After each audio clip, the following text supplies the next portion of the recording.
Bismillahirrahmanirrahim.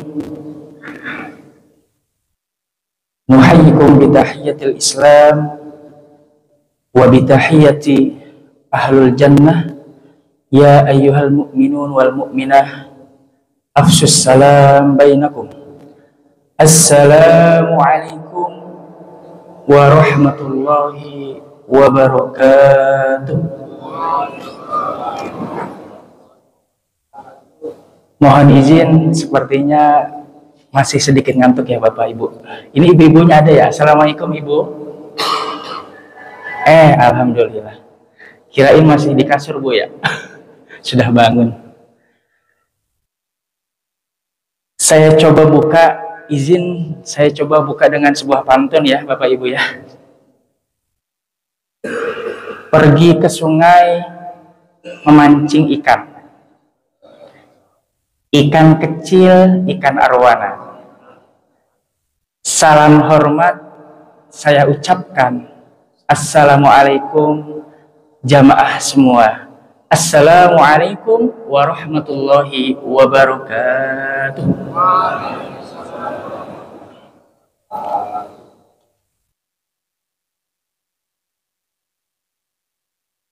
Bismillah. Walhamdulillah wassalatu wassalamu ala rasulillah wa ala alihi wa sahbihi wa mawalah wa la hawla wa la quwwata illa billah.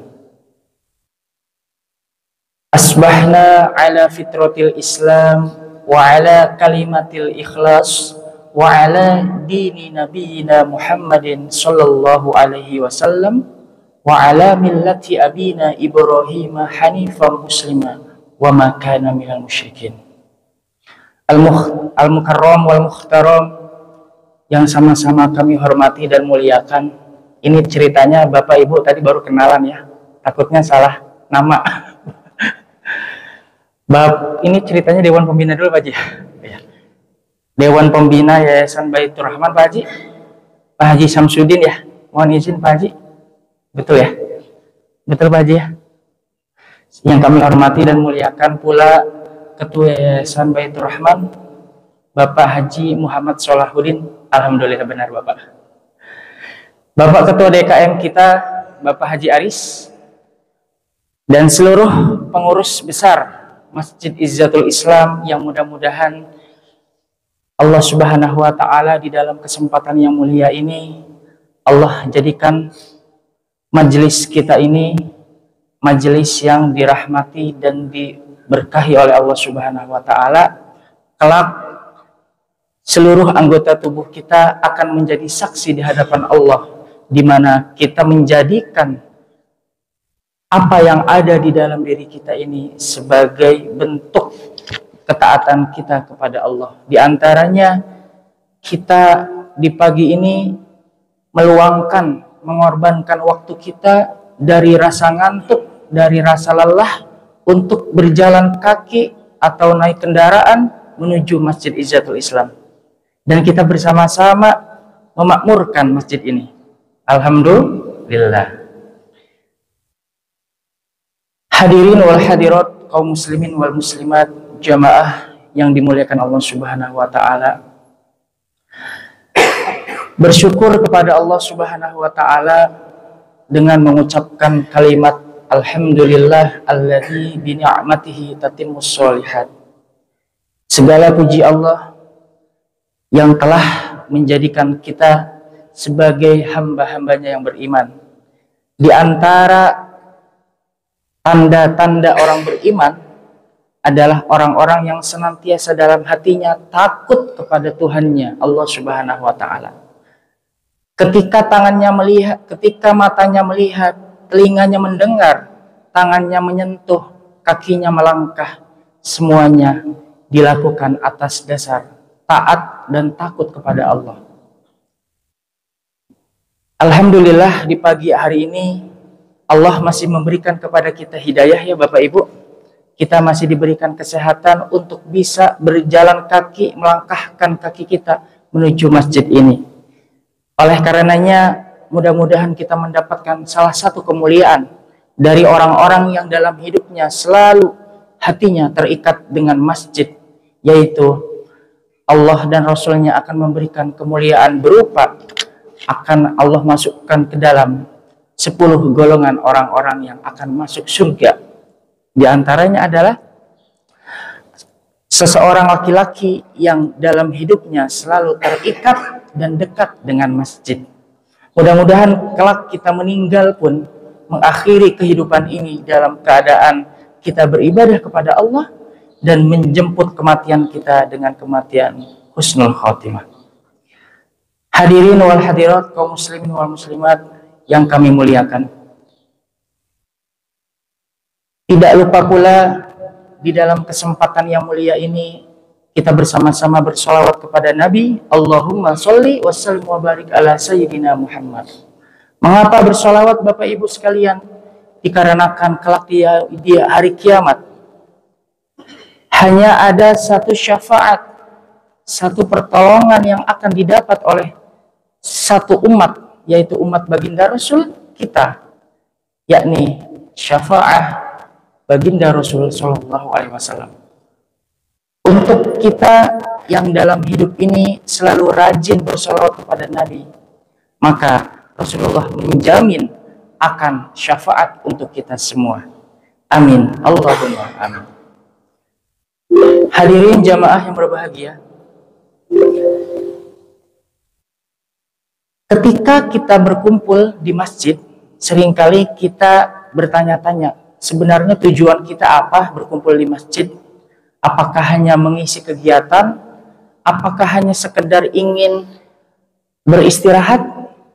Nah, di dalam kesempatan yang mulia ini, saya mencoba mengajak kepada seluruh hadirin sekalian, mari sama-sama kita niatkan, kita luruskan kembali niat kita.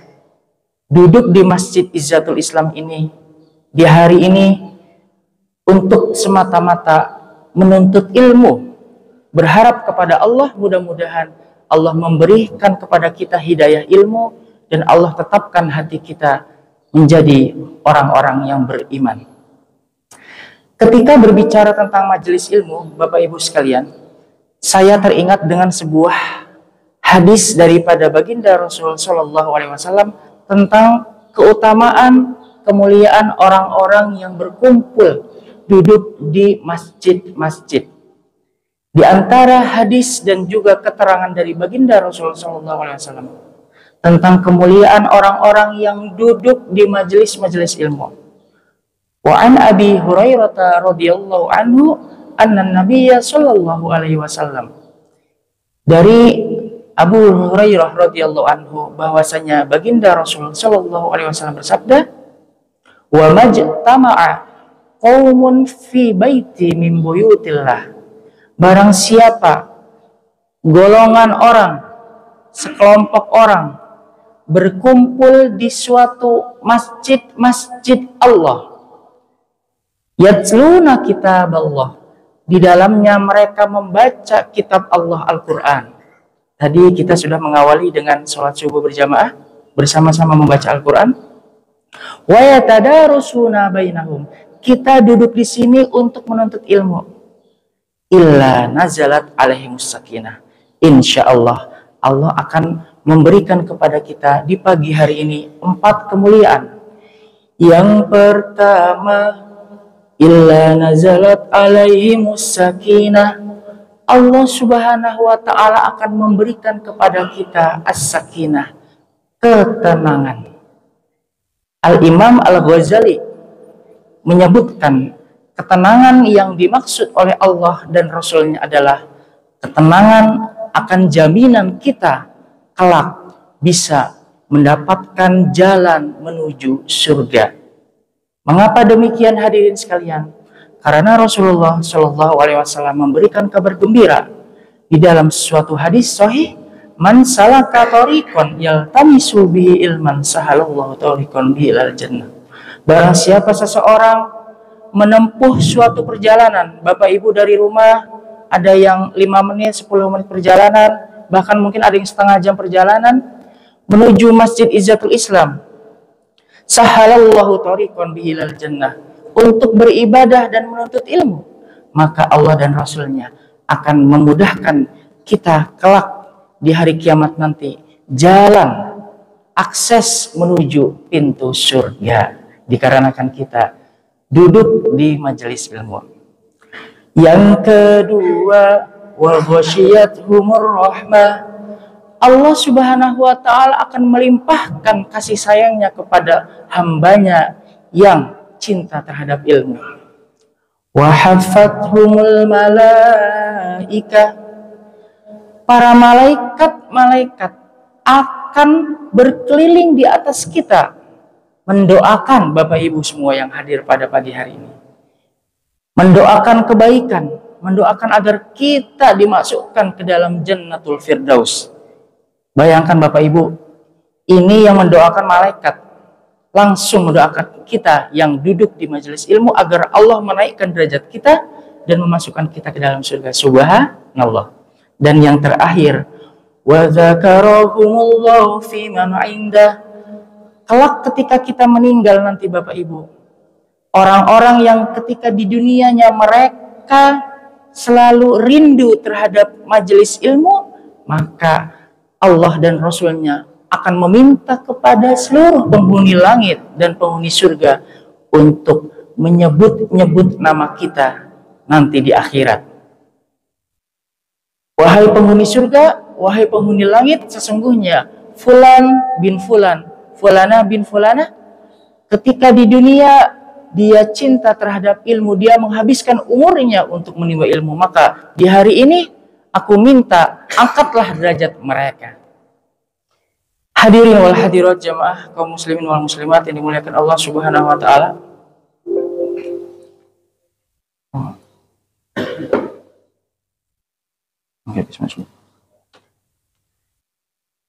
Di dalam kesempatan yang mulia ini, mohon izin sebelumnya sedikit saya ingin memperkenalkan diri Bapak Ibu, dikarenakan pagi hari ini adalah kesempatan pertama saya untuk bisa duduk bersama Bapak Ibu semua. Mudah-mudahan di tempat yang mulia ini, Masjid Izzatul Islam, sebagai wasilah berjayanya Islam di Kota Bekasi. Amin. Ya Allah ya Rabbal Alamin. Izin memperkenalkan diri, nama saya Azam Al-Hafiz. Saya adalah seorang hamba Allah yang belajar, mencoba untuk bisa menjadi orang-orang yang bermanfaat. Di antaranya, saya alhamdulillah atas izin Allah hari ini mampu memberikan manfaat sebagai seorang guru di Sekolah Islam Al-Azhar Kemang Pratama Bekasi, dan di samping itu Allah masih memberikan kepada kita untuk kesempatan bisa menjadi seorang pendakwah atau penceramah di berbagai wilayah di Jabodetabek. Serta alhamdulillah saya masih mendapatkan kesempatan untuk bisa syiar dakwah khususnya di televisi, salah satunya dalam program Damai Indonesiaku TV One dan di beberapa tempat-tempat lainnya. Dulu ketika almarhum bapak saya masih hidup, saya ingat betul Bapak Ibu, beliau sebelum meninggal, qadarullah, almarhum bapak saya meninggal di tahun 2015 pada saat beliau selesai mengisi ceramah di Al-Azhar Jakapermai. Dalam kondisi sakit,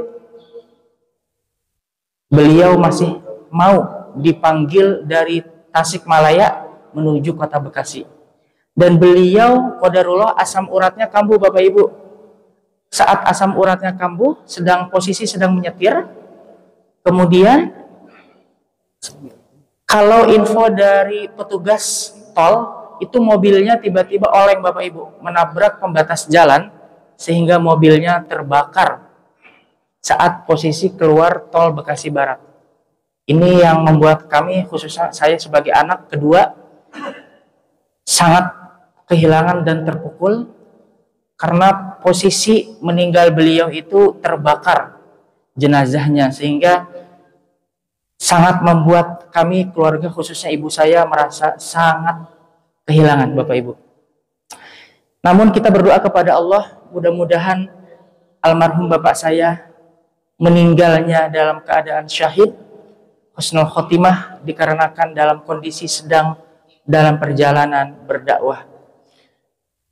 Hadirin wal hadirat, kaum muslimin wal muslimat yang dimuliakan Allah Subhanahu wa taala.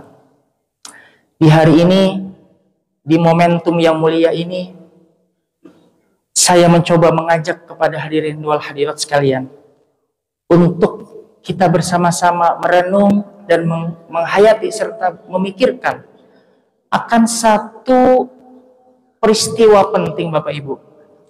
Peristiwa yang memang ini menjadi satu sejarah peradaban hidup manusia, yaitu tentang peristiwa kelahiran baginda Rasulullah Muhammad Shallallahu Alaihi Wasallam. Bapak Ibu, jujur di bulan Rabiul Awal ini adalah bulan pertama di bulan Hijriyah yang membuat kita itu merasa bangga Bapak Ibu.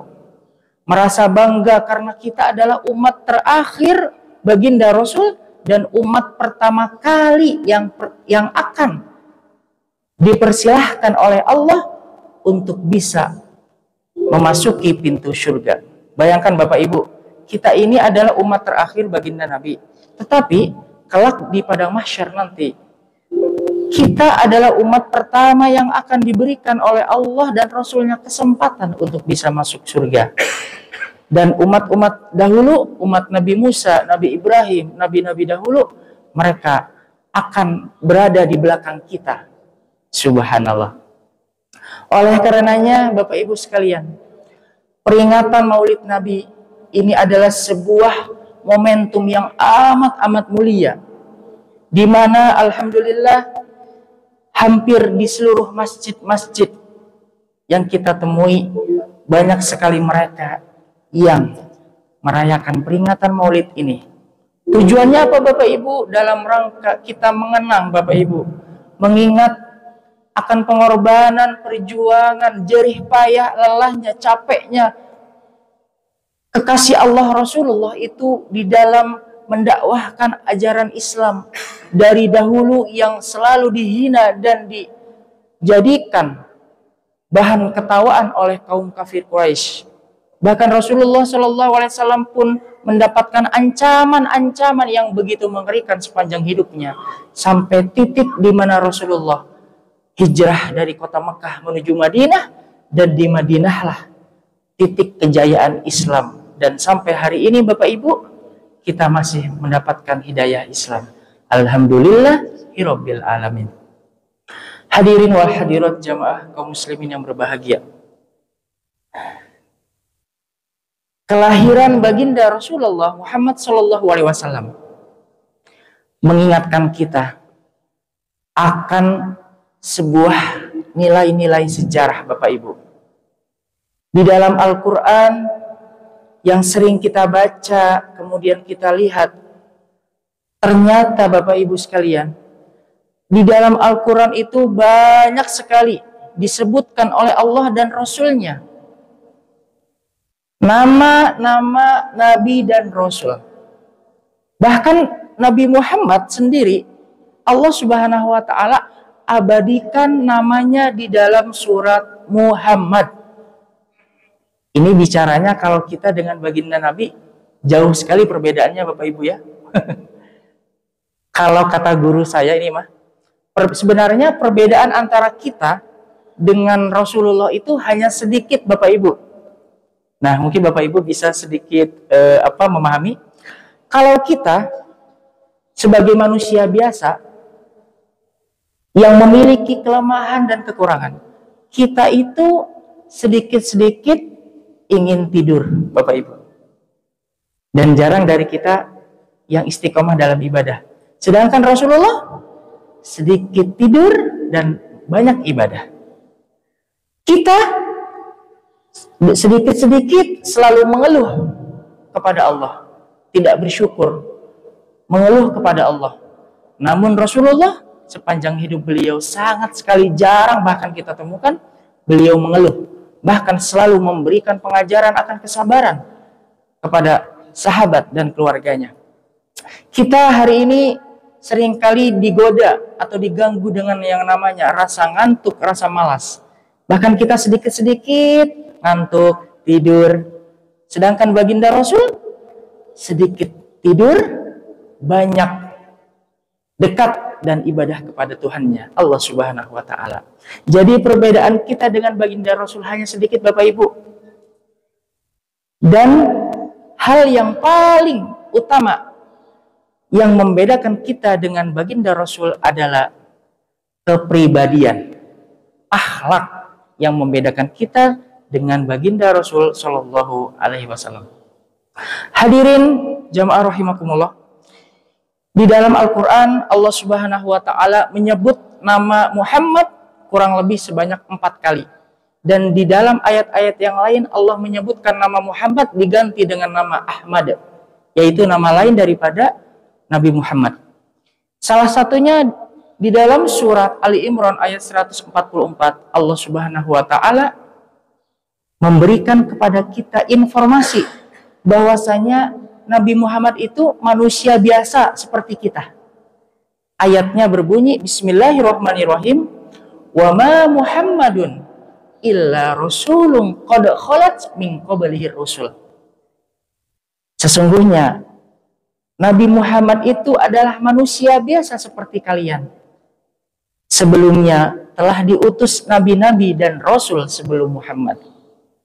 Al-Imam Ibnu Katsir di dalam kitab tafsirnya, beliau menjelaskan bahwasanya surat Ali Imran ayat 144 ini menjelaskan kepada kita bahwa Rasulullah itu adalah manusia seperti kita. Dan ayat ini menggambarkan tentang sisi kemanusiaan Rasulullah. Rasulullah lapar, kita lapar. Rasulullah ngantuk, kita pun ngantuk. Rasulullah menikah, kita pun menikah, Bapak Ibu. Namun yang membedakan adalah, mungkin Bapak Ibu tahu semua, Rasulullah diberikan izin dan ridho oleh Allah Subhanahu wa Ta'ala untuk bisa mendapatkan zaujah, istri lebih daripada satu. Dengan segala kekurangan dan juga kelebihan yang ada pada diri Rasulullah. Namun beda halnya dengan kita. Kita mungkin cukup berat, Bapak Ibu, ketika kita berbicara pernikahan. Oleh karenanya Rasulullah SAW adalah sosok manusia yang diberikan kelebihan oleh Allah sebagai manusia yang paling tinggi akhlaknya.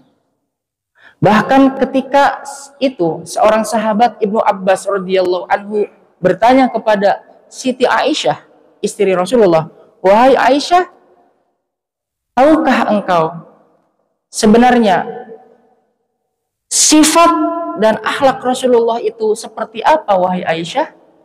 Kemudian sang istri menjawab bahwasanya suamiku Rasulullah kana khuluquhul Quran, bahwasanya sifat dan akhlak suamiku Rasulullah adalah akhlak kalamullah, Al-Quranul Karim.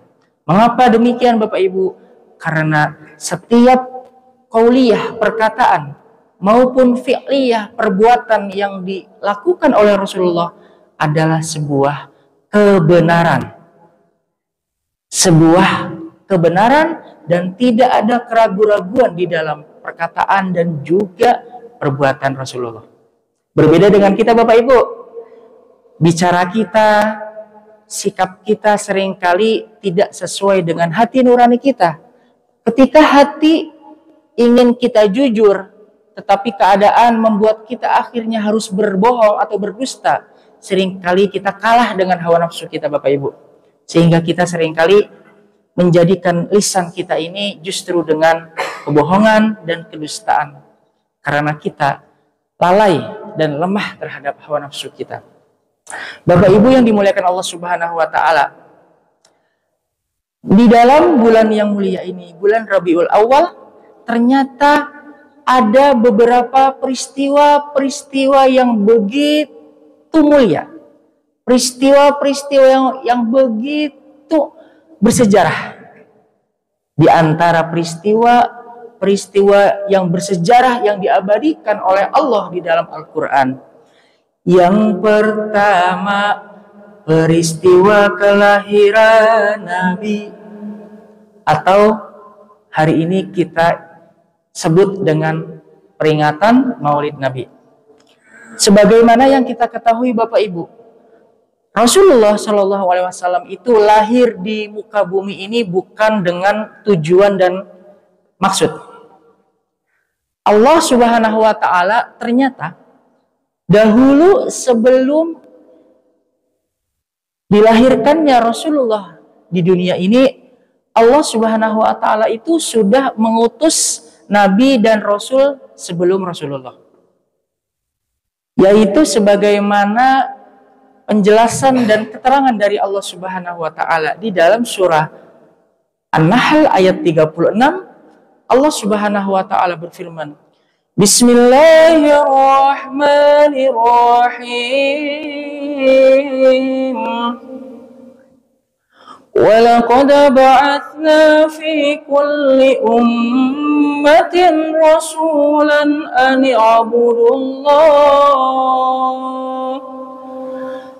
اعْبُدُوا اللَّهَ وَاجْتَنِبُوا الطَّاغُوتَ. Allah Subhanahu wa taala berfirman, dan sesungguhnya telah kami utus kepada setiap masing-masing kaum umat itu seorang nabi dan rasul. Tujuannya adalah ani'budullaha, supaya nabi dan rasul itu mengajak umatnya beribadah, menyembah hanya kepada Allah dan menjauhi sesembahan selain Allah. Nah, Bapak Ibu yang dimuliakan Allah Subhanahu wa taala, ternyata Rasulullah itu dilahirkan oleh Allah di muka bumi ini dengan tujuan dan maksud untuk mengajak manusia kembali kepada jalan Allah, kembali kepada hidayah Allah Subhanahu wa taala. Di dalam perjalanan kelahiran Rasulullah Shallallahu alaihi wasallam di kota Mekah, tepatnya di hari Senin tanggal 12 Rabiul Awal di tahun gajah, dalam kondisi yang begitu genting Bapak Ibu, dikarenakan sebelum kelahiran Rasulullah itu orang-orang kafir Quraisy itu ketakutan Bapak Ibu. Kenapa? Karena di dalam kitab mereka disebutkan bahwa kelak akan lahir seorang manusia yang akan menjadi nabi dan rasul terakhir, yang nantinya akan menyampaikan dakwah tauhid. Orang-orang Quraisy mereka ketakutan Bapak Ibu. Jangan-jangan anak ini lahirnya nanti di kota Mekah. Ternyata benar Bapak Ibu. Ketika Rasulullah Shallallahu Alaihi Wasallam lahir di kota Mekah, banyak sekali, banyak sekali orang-orang Yahudi yang memiliki rencana-rencana jahat. Bagaimana ketika nanti Nabi Muhammad lahir, kemudian kita harus melakukan strategi untuk bisa membunuh atau bahkan menghabisi keluarga Muhammad. Sampai akhirnya Rasulullah SAW lahir, diberikan perlindungan oleh Allah dan dijaga oleh Allah Subhanahu wa taala dari ancaman-ancaman orang-orang jahiliyah yang akan membunuh Nabi Muhammad SAW. Rasulullah SAW lahir di muka bumi ini dengan tujuan untuk mengajak manusia beribadah kepada Allah Subhanahu wa taala Bapak Ibu. Dan ternyata tujuan daripada Rasulullah ini adalah sebagai bentuk tanggung jawab Rasulullah untuk bisa mentaati perintah Tuhannya, yaitu Allah Subhanahu wa taala. Kenapa? Karena Rasulullah Rasulullah Shallallahu Alaihi Wasallam cinta terhadap umatnya. Bahkan kelak ketika di yaumil akhir, Rasulullah akan menangis, Bapak Ibu semua. Menangis karena Rasulullah belum bisa melihat umatnya seluruhnya bisa masuk ke dalam surga. Sampai suatu ketika Rasulullah saat sholat, Bapak Ibu, Rasulullah menangis. Kemudian Aisyah berkata, "Ya Rasul, mengapa engkau menangis di malam ini? Padahal engkau adalah orang yang mendapatkan jaminan oleh Allah akan masuk surga untuk pertama kalinya." Rasulullah menjawab, "Wahai istriku, sesungguhnya aku menangis karena aku khawatir, takut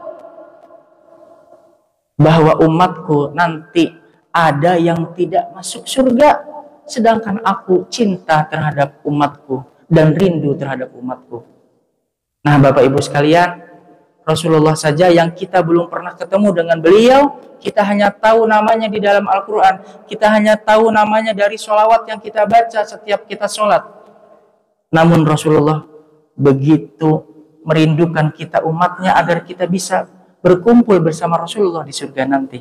Oleh karenanya hari ini, jika kita masih berat, susah untuk bersolawat, susah untuk berdoa mendapatkan syafaat Rasulullah, maka kita termasuk orang-orang yang rugi dan kita termasuk orang-orang yang naif, Bapak Ibu. Kita meminta keselamatan dan kebahagiaan, tapi kita lupa bahwasanya Rasulullah itu adalah kekasih Allah yang mendapatkan kesempatan oleh Allah untuk bisa memberikan syafaat kepada umatnya. Maka di dalam kesempatan yang mulia ini, di pagi yang cerah ini, marilah kita bersama-sama memperbanyak sholawat kepada baginda Rasul Sallallahu Alaihi Wasallam, berharap kelak di yaumil akhir kita bisa berkumpul bersama Rasulullah Sallallahu Alaihi Wasallam. Bapak Ibu yang dimuliakan Allah Subhanahu Wa Taala, peristiwa yang kedua yang bersejarah di dalam Islam dan dicatat sebagai sejarah peradaban manusia di dalam bulan Rabiul Awal adalah peristiwa hijrah. Rasulullah Shallallahu Alaihi Wasallam melakukan hijrah dari kota yang begitu penuh dengan kesyirikan, yaitu di kota Mekah, di mana di dalamnya Rasulullah melihat banyak sekali patung-patung berhala, bahkan pepohonan, kuburan disembah oleh orang-orang musyrik, Bapak Ibu. Dan Rasulullah memulai perjalanan dakwahnya itu dengan metode MLM, Bapak Ibu. Nih, mungkin Bapak Ibu bertanya, "Hah? MLM? Kok MLM ada di zaman Rasul ya, Bapak Ibu?" Kalau hari ini MLM kita sebut dengan multi level marketing. Namun di zaman Nabi, MLM itu singkatannya berbeda, Bapak Ibu. Yaitu mulut lewat mulut, Bapak Ibu. Contoh misalkan, satu-satunya sahabat Nabi yang pertama kali membenarkan Nabi Muhammad adalah seorang Nabi dan Rasul adalah sahabat Abu Bakar As-Siddiq. Rasulullah menyampaikan kepada Abu Bakar, "Wahai Abu Bakar, sampaikanlah kepada orang-orang musyrik bahwasanya sembahlah Allah, janganlah engkau menyembah makhluk. Sesembahan selain Allah maka akan tertolak dan akan menjadi mudarat untuk kalian semua." Abu Bakar menyampaikan dari mulut kepada para pembesar-pembesar kaum kafir Quraisy saat itu. Dan apa yang didapat oleh Abu Bakar? Tentunya hinaan, celaan, bahkan penolakan daripada orang-orang Quraisy. Bahkan mereka bilang, "Siapa itu Muhammad?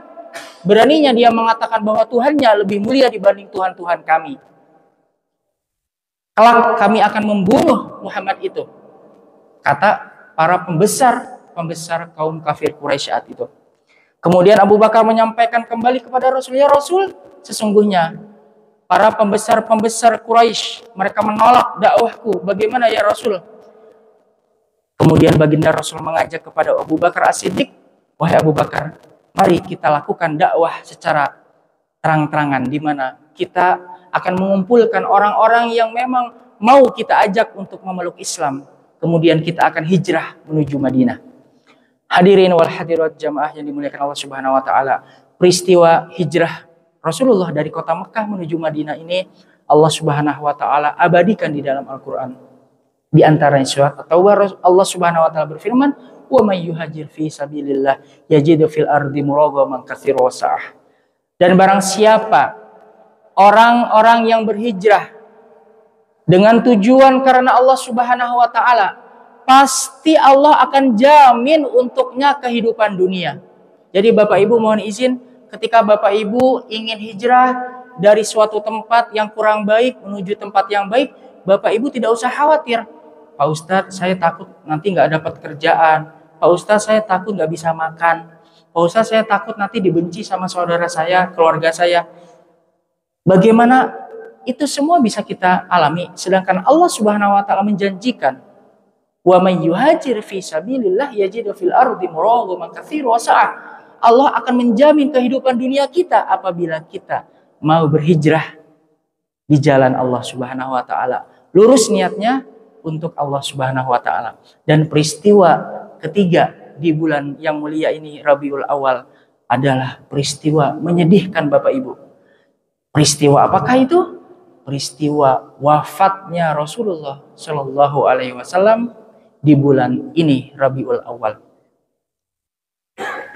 Ketika berbicara tentang kematian Rasulullah Shallallahu Alaihi Wasallam, sebelum beliau meninggal, tepat 3 bulan sebelum Rasulullah wafat, Rasulullah melaksanakan ibadah terakhirnya Bapak Ibu. Apa itu? Ibadah haji wada, haji perpisahan antara Rasul dengan jamaah, para sahabat, keluarga. Di satu kesempatan Rasulullah naik ke sebuah mimbar, tepatnya di daerah Padang Arafat. Rasulullah menyampaikan khutbah terakhirnya di hadapan seluruh para sahabat. Dan saat itu para sahabat matanya berkaca-kaca.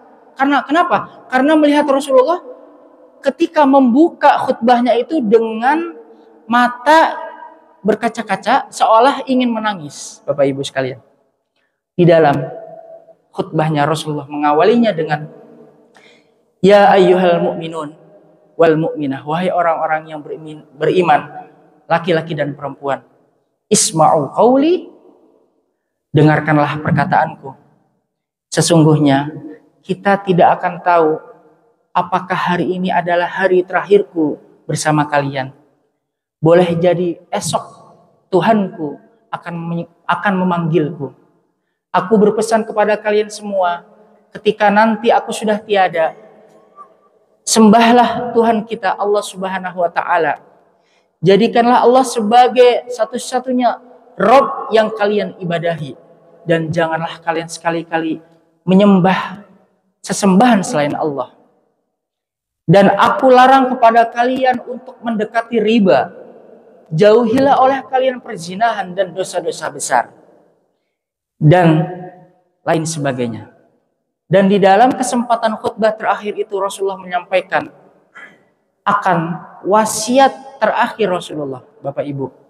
Rasulullah Shallallahu Alaihi Wasallam bersabda, taraktu fikum amroini lan tamassaktum bihima, kitabullah wa sunnati Rasulillah Shallallahu Alaihi Wasallam. Aku berwasiat kepada kalian semua, wahai sahabatku, akan 2 wasiat terakhirku sepeninggalku. Yang pertama adalah apabila kalian mengikuti kalamullah Al-Quran, kalian pasti tidak akan tersesat seumur hidup kalian. Wa sunnati Rasulillah Shallallahu Alaihi Wasallam, dan ketika kalian mengikuti sunnah-sunnahku, maka aku pastikan kalian tidak akan tersesat. Nah Bapak Ibu, di dalam hadis singkat melalui khutbah terakhir Rasulullah ini menjadi pengingat untuk kita semua Bapak Ibu, bahwasanya ada 2 sumber keselamatan dan kebahagiaan hidup manusia Bapak Ibu. Jika kita ingin selamat di dunia dan bahagia di akhirat, yaitu kita beriman kepada Al-Quran dan juga mengikuti contoh teladan yang baik yang ada pada diri Rasulullah Shallallahu Alaihi Wasallam. Hadirin jamaah yang dimuliakan Allah Subhanahu Wa Taala, di dalam Al-Quran Allah Subhanahu Wa Taala menyebutkan kurang lebih 12 kali contoh teladan yang baik yang ada pada diri Rasulullah. Di antaranya di dalam surat Al-Ahzab ayat 21 Allah berfirman, laqad kana lakum fi Rasulillahi uswatun hasanah liman kana yarjullaha wal yaumil akhir wa dzakarallaha katsiran. Kata Allah Subhanahu wa taala, dan sungguh telah ada pada diri Rasulullah itu contoh-contoh teladan yang baik untuk orang-orang beriman. Contoh-contoh inilah tentunya barangkali kita sebagai umatnya bisa mengikuti secara perlahan-perlahan sampai kita bisa mengikuti kebiasaan yang dilakukan oleh Rasulullah. Kita berharap walaupun kita tidak bisa seperti halnya Rasulullah, namun melainkan kita sedikitnya bisa berusaha sedikit demi sedikit bisa melakukan sunnah-sunnah Rasulullah yang telah dilakukan sepanjang hidupnya. Di antara sunnah Rasulullah di bulan Maulid ini adalah dengan cara memperbanyak sholawat kepada Rasulullah Shallallahu Alaihi Wasallam. Hadirin jamaah yang dimuliakan Allah Subhanahu Wa Taala, sebelum saya menutup kajian singkat pada kesempatan pagi hari ini, saya mengajak kepada seluruh hadirin kita coba untuk bersolawat yuk Bapak Ibu.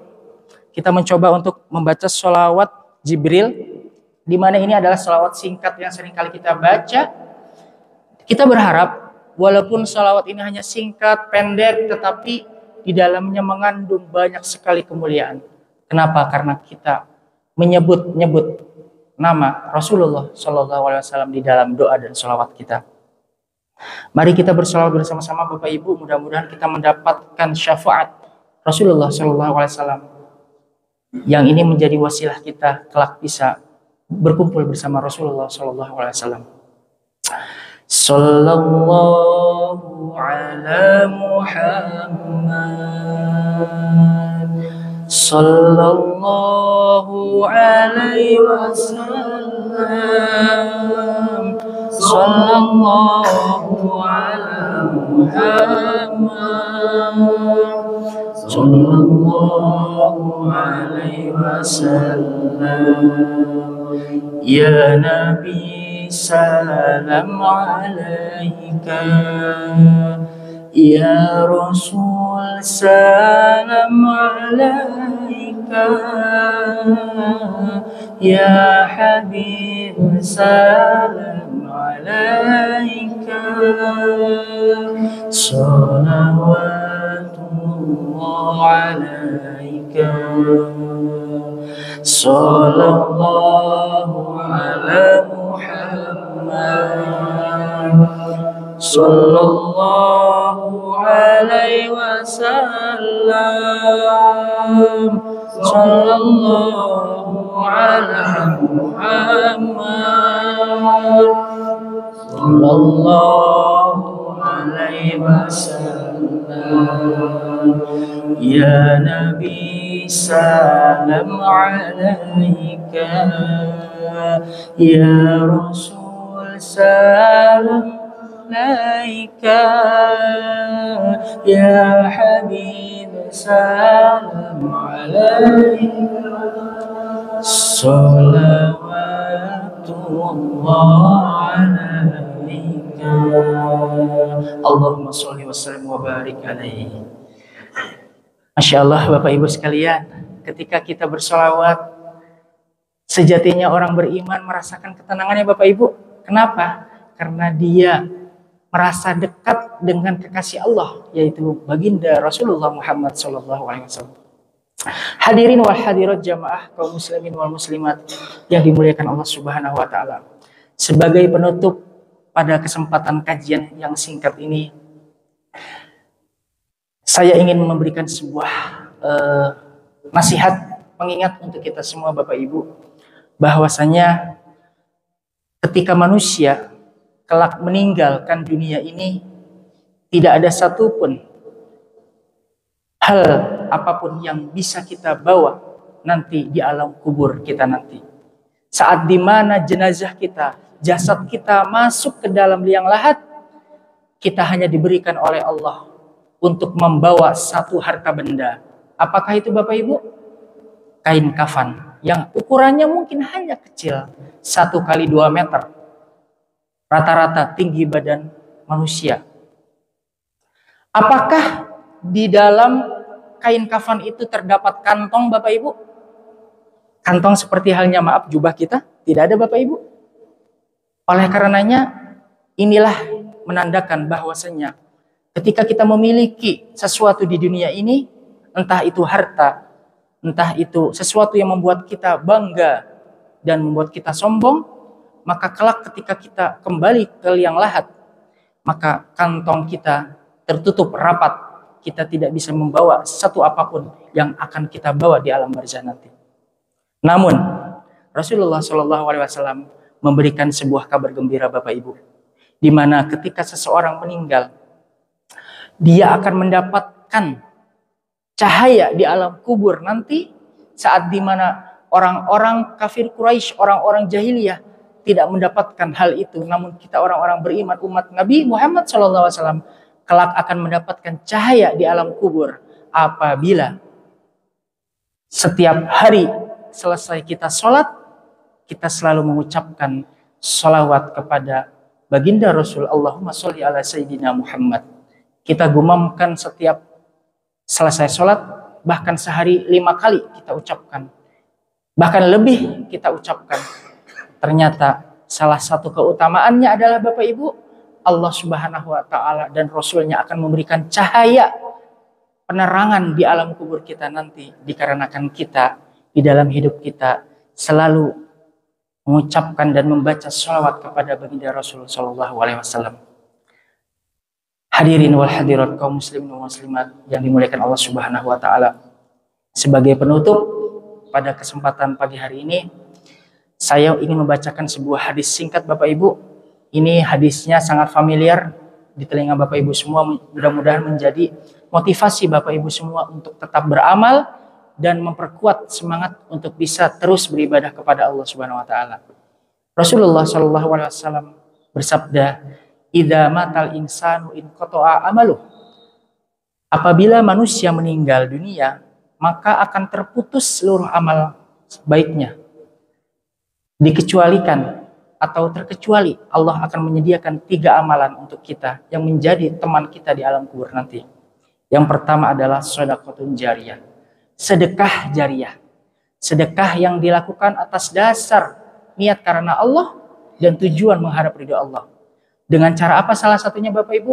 Dengan cara Bapak Ibu mensedekahkan waktu Bapak Ibu untuk bisa memakmurkan masjid ini.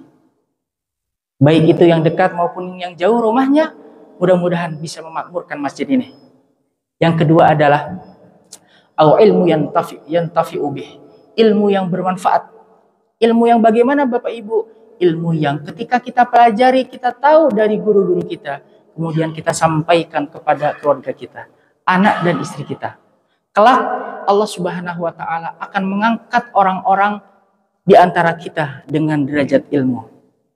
Sebagaimana Allah berfirman, yarfa'illahu alladhina amanu walladhina amanu minkum utul darujat. Allah Subhanahu wa Ta'ala akan mengangkat di antara kalian itu orang-orang yang berilmu beberapa derajat. Dan yang terakhir adalah waladun sholih yad'ulah, anak-anak yang soleh dan soleha yang terus mendoakan kita ketika kita meninggal. Inilah doa-doa yang akan sampai kepada kita dan akan mengurangi siksa kita di alam kubur nanti. Dan mudah-mudahan anak-anak kita, keluarga kita kelak bisa terus mendoakan kita ketika kelak nanti kita meninggal. Terutama kita hari ini yang masih memiliki orang tua yang masih hidup atau orang tua yang mungkin sudah meninggal. Kita tidak usah pelit, tidak usah sombong dengan diri kita. Tetap kita doakan mereka, khususnya orang-orang yang sudah meninggal. Kita doakan semoga Allah Subhanahu wa Ta'ala memasukkan mereka semua ke dalam tempat-tempat yang baik, tempat-tempat yang Allah ridhoi, di antaranya masuk ke dalam surga Allah Subhanahu wa Ta'ala. Dan mudah-mudahan kita pun kelak akan menyusul, Bapak Ibu, mudah-mudahan dalam keadaan yang sama, dalam keadaan baik, dan ditempatkan oleh Allah di tempat yang baik, yaitu surga Jannatul Firdaus. Hadirin kaum muslimin dan muslimat, sebelum ditutup, marilah kita berdoa kepada Allah Subhanahu wa Ta'ala. Dengan doa kita ini, kita berharap kelak ketika kita meninggalkan dunia ini, kita bisa mendapati amal-amal kita ini menjadi amal-amalan yang berpahala, bukan amal-amalan yang hilang pahalanya.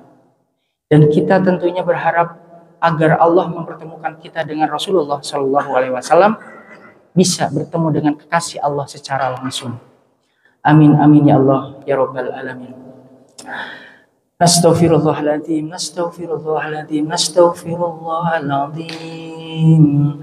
Allahumma salli wa sallim wa barik ala sayyidina Muhammad fil awwalina wal akhirina wa barik wa sallim wa radiyallahu ta'ala an kulli sahabati rasulillahi ajma'in. Alhamdulillahi rabbil alamin, hamdan syakirin, hamdan na'imin, حمدا يوافي نعمه ويكافئ مزيدا يا ربنا ولك الحمد كما ينبغي لجلال وجهك الكريم وعظيم سلطانك. اللهم إنا نسألك من حسن الخاتمة ونعوذ بك من سوء الخاتمة. Ya Allah biha, ya Allah biha, ya Allah biha min husnil khatimah. Allahumma ighfir lana dhunubana wa dhunuba walidina warhamna warhamhum kama rabbawna shighara. ولجميع المؤمنين والمؤمنات والمسلمين والمسلمات الأحياء منهم والأموات. اللهم أعنا على ذكرك وشكرك وحسن عبادتك. اللهم تقبل منا دعاءنا، اللهم تقبل منا دعاءنا وتب علينا إنك أنت التواب الرحيم. ربنا آتنا في الدنيا حسنة وفي الآخرة حسنة وقنا عذاب النار. وصلى الله على سيدنا محمد النبي الأمي وعلى آله وصحبه وسلم والحمد لله رب العالمين. Alhamdulillah alladzi bi ni'matihi tatimmu sholihat. Mohon izin Bapak Ibu, dikarenakan laptopnya mungkin error ya Bapak Ibu. Jadi kita kajiannya secara langsung aja. Dan mohon doanya Bapak Ibu, sepulang dari kegiatan ini saya alhamdulillah jam 9 langsung menuju Kota Bandung di Masjid Agung Cimahi untuk acara Maulid Nabi, dan disusul di waktu maghrib, nanti maghrib di Kota Tasikmalaya di Masjid Agung Ciawi Tasikmalaya. Mudah-mudahan Allah berikan kesehatan kepada kita semua, bukan hanya kita, keluarga kita Bapak Ibu, dan Allah catat kita ke dalam golongan orang-orang beriman dan orang-orang yang bertakwa, kelak mendapatkan syafaat Allah dan Rasulnya. Amin Allahumma amin. Barakallahu fikum, wallahu muwaffiq ila aqwamit thoriq. Assalamualaikum warahmatullahi wabarakatuh.